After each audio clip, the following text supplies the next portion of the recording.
ಮಳೆಗಾಲ ಅಂದಮೇಲೆ ಕಳಲೆಯನ್ನು ತಿನ್ನಲೇಬೇಕು, ಇಲ್ಲ ಅಂದರೆ ಮಳೆಗಾಲಕ್ಕೆ ಅರ್ಥನೇ ಇರಲ್ಲ ಅಲ್ವಾ. ಕಳಲೆಯಿಂದ ಸಾಂಬಾರು ಮಾಡಿರ್ತೀವಿ, ಪಲ್ಯ ಮಾಡಿರ್ತೀವಿ, ಹಸಿ ಮಾಡಿರ್ತೀವಿ.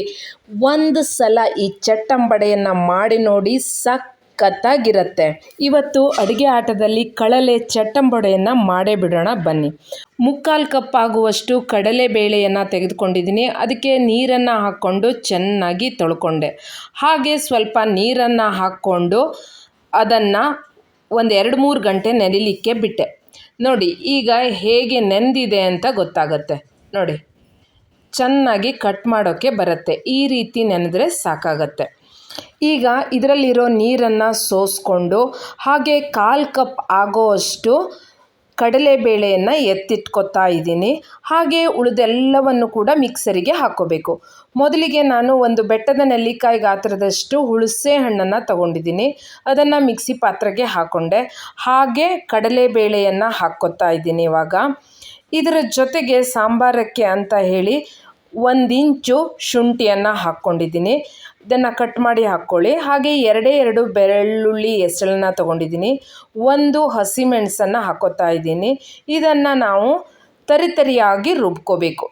ಇದರಲ್ಲಿ ಬೇಳೆ ಕಾಣಿಸ್ತಾ ಇಲ್ಲ ನೋಡಿ, ಆ ರೀತಿಯಾಗಿ ಎಲ್ಲದನ್ನು ನಾನು ರುಬ್ಕೊಂಡಿದ್ದೀನಿ. ಈಗ ಇದನ್ನು ಒಂದು ಬೌಲಿಗೆ ಹಾಕ್ಕೊಳ್ಳೋಣ. ಕಳಲೆಯನ್ನು ವರ್ಷಕ್ಕೆ 1 ಬಾರಿ ಆದರೂ ತಿನ್ನಲೇಬೇಕಂತೆ. ನಮ್ಮ ಅಜ್ಜಿ ಹೇಳ್ತಾ ಇದ್ರು, ದೇಹದೊಳಗಿನ ಕಸವನ್ನೆಲ್ಲ ಹೊರಗೆ ಹಾಕತ್ತಂತೆ ಅದು. ಹಾಗೆ ಟೇಸ್ಟು ಬಿಡಿ, ಸೂಪರಾಗಿರುತ್ತೆ. ಈ ಕಳಲೆಯಿಂದ ಏನು ಮಾಡಿದರೂ ಕೂಡ ಸಖತ್ತಾಗಿರುತ್ತೆ. ಒಮ್ಮೆ ಈ ಚಟ್ಟಂಬಡೆಯನ್ನು ಮಾಡಿ, ಸೂಪರಾಗಿರುತ್ತೆ. ಈಗ ನಾವು ಒಂದು ಒಗ್ಗರಣೆ ಸೌಟನ್ನು ತಗೊಂಡು 1 ಟೇಬಲ್ ಸ್ಪೂನ್ ಜೀರಿಗೆ, 1 ಟೇಬಲ್ ಸ್ಪೂನ್ ಕೊತ್ತಂಬರಿಯನ್ನು ಹಾಕ್ಕೊಂಡು ಹುರ್ಕೋತಾ ಇದ್ದೀನಿ. ಇದು ಸ್ವಲ್ಪ ಹುರಿದ್ರೆ ಸಾಕು. ಹಾಗೆ ಇದು ಆರಿದ ಮೇಲೆ ಇದನ್ನು ಸ್ವಲ್ಪ ತರಿಯಾಗಿ ಪೌಡ್ರ್ ಮಾಡ್ಕೊಳ್ಬೇಕು. ಹಾಗೆ ಒಂದು 6-7 ಎಸಳು ಕರಿಬೇವನ್ನು ತಗೋತಾ ಇದ್ದೀನಿ. ಚಟ್ಟಂಬಡೆಗೆ ಕರಿಬೇವು ಹಾಕಿದಷ್ಟು ಕೂಡ ಟೇಸ್ಟ್ ಚೆನ್ನಾಗಿರುತ್ತೆ. ಇದನ್ನು ಚಿಕ್ಕದಾಗಿ ಕಟ್ ಮಾಡಿಕೊಂಡು ಹಾಕ್ಕೊಂಡೆ. ಹಾಗೆ ಚಿಲ್ಲಿ ಫ್ಲೇಕ್ಸನ್ನು ಹಾಕೋತಾ ಇದ್ದೀನಿ ನಾನು. ಖಾರ ಬೇಕಾದವರು ಇನ್ನೊಂದು ಸ್ವಲ್ಪ ಖಾರವನ್ನು ಜಾಸ್ತಿನೇ ಹಾಕ್ಕೊಳ್ಳಿ. ನೋಡಿ ಇದನ್ನು ನಾನು ಕುಟಾಣಿಗೆ ಹಾಕ್ಕೊಂಡು ಪೌಡ್ರ್ ಮಾಡ್ಕೊಂಡು ಇವಾಗ ಇದಕ್ಕೆ ಆ್ಯಡ್ ಮಾಡ್ಕೋತಾ ಇದ್ದೀನಿ. ಹಾಗೆ ಕಡಲೆಬೇಳೆ ಎತ್ತಿಟ್ಕೊಂಡಿದ್ವಲ್ಲ 1/4 ಕಪ್ಪಷ್ಟು, ಅದನ್ನು ಹಾಕ್ಕೊಂಡೆ.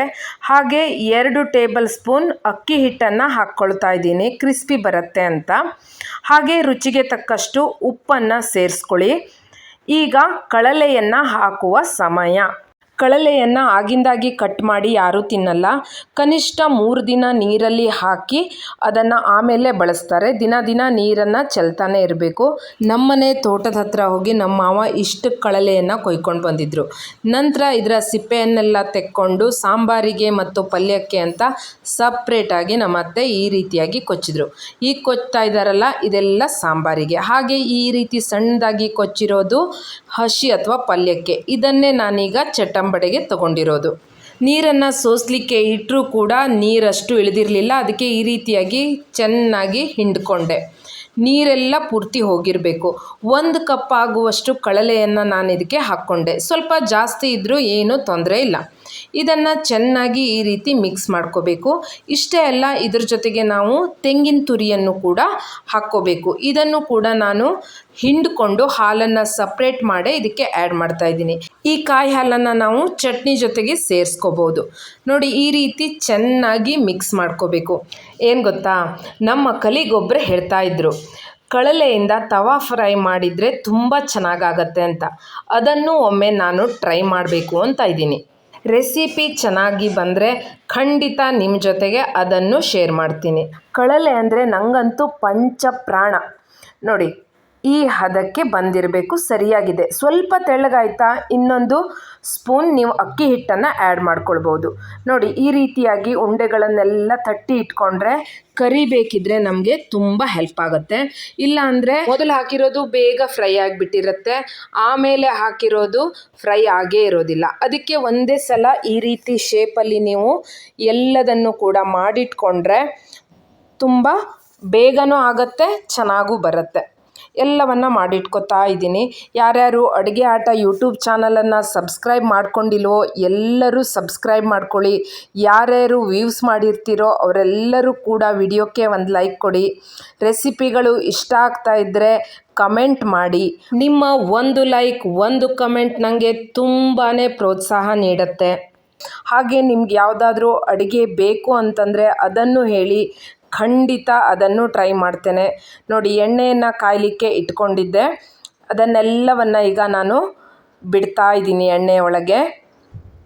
ನಿಧಾನವಾಗಿ ಬಿಡಬೇಕು.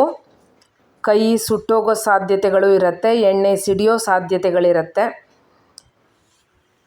ಇದನ್ನು ಹೀಗೆ ಸ್ವಲ್ಪ ಹೊತ್ತು ಹಾಗೆ ಬಿಟ್ಟಿಡಬೇಕು. ನೋಡಿ, ಹೊರಗಡೆ ಹೇಗೆ ಮಳೆ ಹೊಯ್ತಾ ಇದೆ, ಒಳಗಡೆ ಚಟ್ಟಂಬಡೆ ಮಾಡಿಕೊಂಡು ತಿಂತಾ ಇದ್ದರೆ ವಾವ್ ಸ್ವರ್ಗ. ನೋಡಿ, ಇಷ್ಟಾದಾಗ ಇದನ್ನು ಹೀಗೆ ಕಮ್ಚಿ ಹಾಕಬೇಕು. ಎರಡೂ ಸೈಡ್ ಚೆನ್ನಾಗಿ ಫ್ರೈ ಆಗಬೇಕು. ಅದಕ್ಕೋಸ್ಕರ ನಾನು ತುಂಬ ಸಲ ಹೇಳಿದ್ದೀನಿ, ಎಣ್ಣೆಯನ್ನು ಸ್ವಲ್ಪನೇ ಹಾಕ್ಕೊಳ್ಳಿ. ಕರೆದಿದ್ದೆಣ್ಣೆಯಲ್ಲೇ ಕರೆದು ತಿಂತಾ ಇದ್ದರೆ ಆರೋಗ್ಯಕ್ಕೆ ಒಳ್ಳೆಯದಲ್ಲ. ನೋಡಿ, ಕಲರ್ ಚೇಂಜ್ ಆಯ್ತು. ಇವಾಗ ಇನ್ನೊಂದು ಸ್ವಲ್ಪ ಹೊತ್ತು ಇದು ಇರಬೇಕು. ಸ್ವಲ್ಪ ರೆಡ್ಡಿಶ್ ಆಗಿರಬೇಕು, ಗೋಲ್ಡನ್ ಬ್ರೌನ್ ಅಲ್ಲ. ಎಷ್ಟು ಚೆನ್ನಾಗಿರುತ್ತೆ, ಒಮ್ಮೆ ಟ್ರೈ ಮಾಡಿ. ಯಾರ್ಯಾರು ನನಗೆ ಸಪೋರ್ಟ್ ಮಾಡ್ತಾ ಇದ್ದೀರೋ ಅವರಿಗೆಲ್ಲರಿಗೂ ಕೂಡ ಥ್ಯಾಂಕ್ಸ್. ಉಳಿದಿರೋದನ್ನೆಲ್ಲ ಮತ್ತೆ ಬಂಡಿಗೆ ಹಾಕ್ಕೊಂಡೆ. ಇವಾಗ ಚಟ್ನಿಯನ್ನೇ ಮಾಡ್ಕೋತೀನಿ. ಸಿಂಪಲ್ ಚಟ್ನಿ, ಕಾಯಿ ತುರಿಗೆ, ಒಣಮೆಣಸು, ಹಸಿಮೆಣಸು, ಸ್ವಲ್ಪ ಕೊತ್ತಂಬರಿ ಸೊಪ್ಪು, ಸ್ವಲ್ಪ ಶುಂಠಿ, ಹಾಗೆ ರುಚಿಗೆ ತಕ್ಕಷ್ಟು ಉಪ್ಪು, ಸ್ವಲ್ಪ ಕರಿಬೇವಿನ ಎಸಳನ್ನು ಹಾಕ್ಕೊಂಡು ಸ್ವಲ್ಪ ನೀರು ಹಾಕ್ಕೊಂಡು ತರಿಯಾಗಿ ರುಬ್ಬಿಕೊಂಡ್ರೆ ಸಿಂಪಲ್ ಆಗಿರೋ ಒಂದು ಚಟ್ನಿ ಇದಕ್ಕೆ ಸಖತ್ತಾಗಿರುತ್ತೆ. ಕಳಲೆ ಚಟ್ಟಂಬಡೆಯನ್ನು ಒಮ್ಮೆ ಟ್ರೈ ಮಾಡಿ. ಇದರಲ್ಲಿ ಕಳಲೆ ಸಿಗ್ತಾ ಹೋಗುತ್ತೆ, ಸಖತ್ತಾಗಿರುತ್ತೆ. ನೀವು ಕಳಲೆಯಿಂದ ಏನೇನು ಮಾಡ್ತೀರಾ ತಿಳಿಸಿ, ನಾನು ಕೂಡ ಅದನ್ನು ಟ್ರೈ ಮಾಡ್ತೇನೆ. ಇದಕ್ಕೆ ನೀವು ಇನ್ನೊಂದು ಸ್ವಲ್ಪ ಕಳಲೆಯನ್ನು ಜಾಸ್ತಿಯೂ ಕೂಡ ಹಾಕ್ಕೊಂಡು ಮಾಡ್ಕೊಳ್ಬೋದು, ಅದು ತುಂಬಾ ಚೆನ್ನಾಗಿರುತ್ತೆ. ಟೇಸ್ಟ್ ಹೇಗಾಗಿದೆ ನೋಡೇ ಬಿಡೋಣ ಬನ್ನಿ. ಸೂಪರಾಗಿದೆ ನೋಡಿ, ಒಳಗಡೆಯಲ್ಲೂ ಕೂಡ ಎಷ್ಟು ಚೆನ್ನಾಗಿ ಬೆಂದಿದೆ ಅಂತ. Wow super. ಖಾರ ಜಾಸ್ತಿ ಇಷ್ಟಪಡೋರು ಜಾಸ್ತಿ ಖಾರ ಹಾಕ್ಕೊಳ್ಳಿ ಅಷ್ಟೇ. ಹೀಗೆ ಹೊಸ ರುಚಿಗಳೊಂದಿಗೆ ಮತ್ತೆ ಅಡುಗೆ ಆಟದಲ್ಲಿ ಭೇಟಿಯಾಗ್ತಾ ಇರೋಣ. ಧನ್ಯವಾದಗಳು.